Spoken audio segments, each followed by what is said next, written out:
PlayMap doesn't really get into a whole lot of detail on safety. Not that you shouldn't be safe, I just don't promote a lot of language to be safe. The list of 10 things to worry about. I think of safety instruction as things you have to worry about, the what ifs.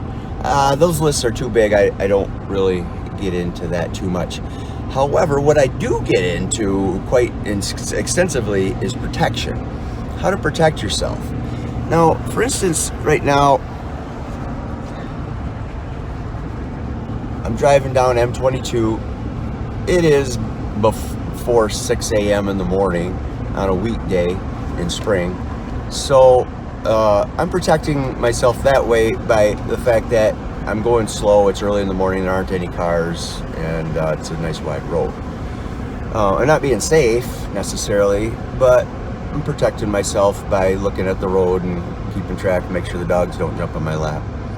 So protection is doing affirmative action to make yourself more safe and then more comfortable and have a better trip, that you don't get hurt or when I say uncomfortable, it'd be like bug bites or a chafed butt from riding bicycle or those sorts of things. And safety in its true form would be things of protecting yourself against getting hit by a car or that sort of thing on a bicycle or walking.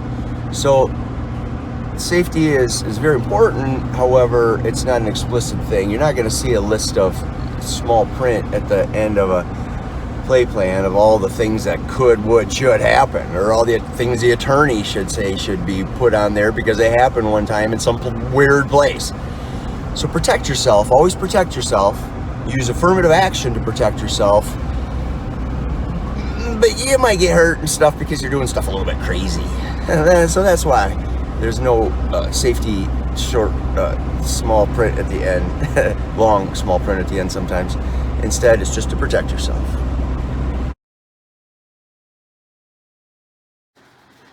Hi, my name is Wayne Seeger, and we're going to do some rock cutting here today, Petoskey Stones in Charlevoix, Michigan. And I just want to emphasize with the rock cutting procedures that the safest whiskey to use when cutting rocks is Jameson. It's the safest whiskey, and this is what we use when we're cutting rocks, because it gets to be kind of cumbersome and laborious, and so this is the safest whiskey. So we'll do a couple just to get started here. And now this is the cutting apparatus that we're going to be using, and it's a homemade operation that's a little bit not quite standard to the industry, but it works excellent.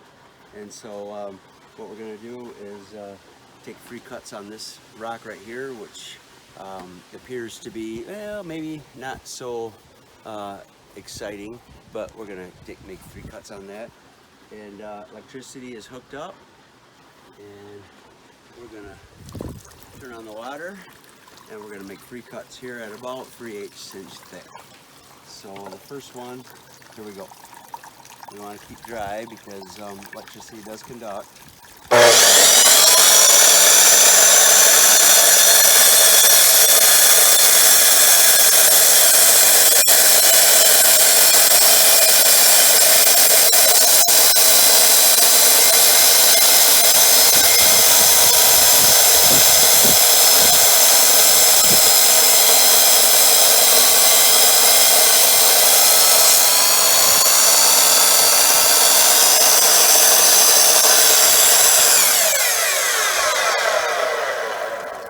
So that's the first cut right there. We got first one out of this, it kind of looks good from the back side, but this is where we started at.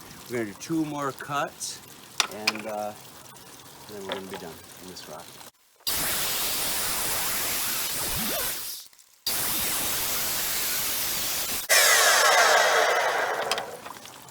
Now where we started with just one big kind of a Mongol rock, now we have the insides of that rock are very different than the outside. So this is the cutting process, and I just want to emphasize that the safest whiskey when cutting rocks is Jameson. Irish whiskey, this is where you want to drink if you're going to be cutting rocks, dealing with electricity, water, and high-speed power saws.